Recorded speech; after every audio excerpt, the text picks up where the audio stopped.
الذين يأكلون الربا لا يقومون إلا كما يقوم الذي يتخبطه الشيطان من المس، ذلك بأنهم قالوا إنما البيع مثل الربا وأحل الله البيع وحرم الربا، فمن جاءه موعظة من ربه فانتهى فله ما سلف وأمره إلى الله، ومن عاد فأولئك أصحاب النار هم فيها خالدون.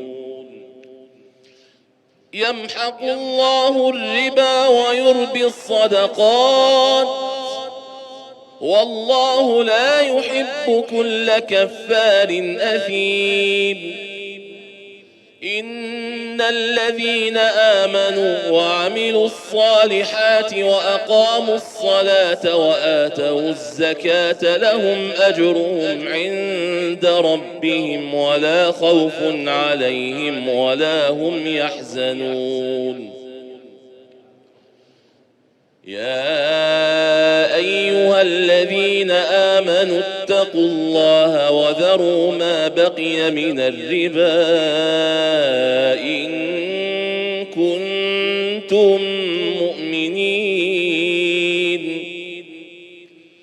فإن لم تفعلوا فأذنوا بحرب من الله ورسوله، وإن تبتم فلكم رؤوس أموالكم لا تظلمون ولا تظلمون،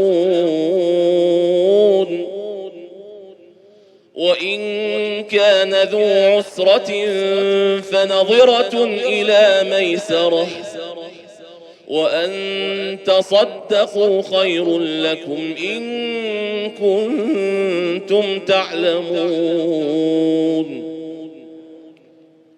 واتقوا يوما ترجعون فيه إلى الله